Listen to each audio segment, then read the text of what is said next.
Chainsaw Man Part 2 continues to impress with each chapter to come out, from the shifting relationships to the introduction of both major and minor side characters. It's safe to say that it's impossible to read the newest chapter without coming out with more questions that rope you further into the story unfolding. So today, let's catch up on Chainsaw Man Part 2 and talk about chapters 114 and 115.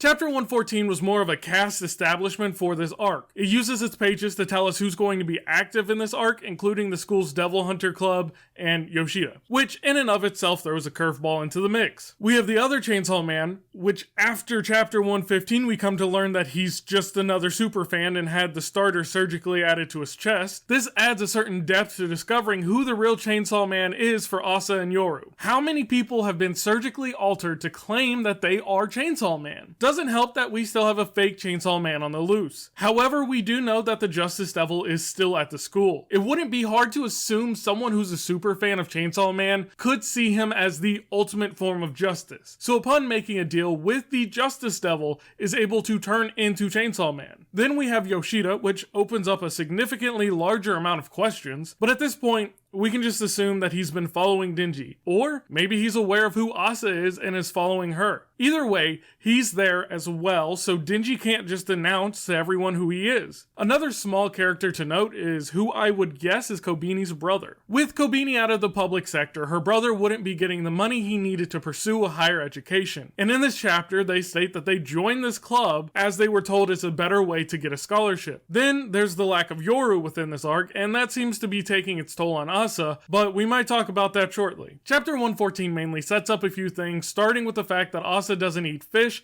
because it looks too much like a dead animal. I mean, duh. If you're eating a fish, it's 9 times out of 10 gonna be dead. The more important part, I believe, is Asa reliving the same feeling she did when she tripped onto Bucky. Asa pulls out her phone in a way to contribute to helping the group. Able to get a small bit of signal, she tries to call for help, eventually stretching up so high for extra signal that she falls and breaks her phone, with the fake Chainsaw Man basically calling her a failure. This leads us into chapter 114, which starts with that earlier reveal that fake Chainsaw Man is in fact fake. He begins to call for Chainsaw Man to help him, which prompts us to switch conversations to Denji and Yoshida. Once again, we are shown how Denji has ever so slightly matured as he assesses the situation. With no way to find out where the Eternity Devil is, there's nothing he can do at the moment. Which is kind of crazy, because if he really wanted to, he could just turn into Chainsaw Man to let everyone there know who he is. That sounds very in character for him, but maybe the fact that Yoshida is there is causing some hesitation on that part.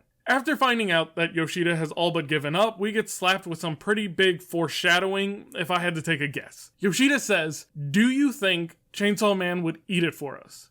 The Death Devil." Which implies a few things. First, wow. Okay, if he ate the Death Devil, does that mean there would be no more death? They just don't have to worry about it. I feel like that has its own problems. Also, hold the F up. Since when did Yoshida become aware of what Chainsaw Man can do? Sure, it's most likely information that was given to him by Kishibe, but if there's one thing I've learned from Fujimoto, it's never to take things at face value. What if this isn't really Yoshida? Then again, it would make sense as he's the one tasked to monitor Denji. I don't know, man, just seems fishy to me. Get it? 'Cause they're in an aquarium. Anyways, the chapter ends with a conversation between Denji and Asa, as Asa states that she's hungry. Denji offers up a starfish for her to eat, which means Denji, while not enjoying himself, was still listening to her lecture about aquatic life. If we go back to chapter 113, we can see that Asa says, for one, that starfish can regenerate their limbs, so technically an infinite food supply, depending on how fast they can regenerate. And the fact that in a certain place people eat starfish with an explanation on how you prepare them, ultimately it looks like an actual bonding moment for Denji and Asa, even with how crappy their date turned out. Fujimoto is once again at it with another slow startup, but he never fails with the payoff, using those slow moments to build up all of the information necessary to make that final payoff even bigger. I do wonder who's going to die this arc. There does seem to be quite a few fodder characters in the background. Can I mention real quick how chapter 115 has only 10 pages? I mean, I get it. The holidays just passed, but that's so painful. That's all for chapters 114 and 115 though. What did you think about them? As always, if you enjoyed the video, don't forget to like and subscribe. Otherwise, peace.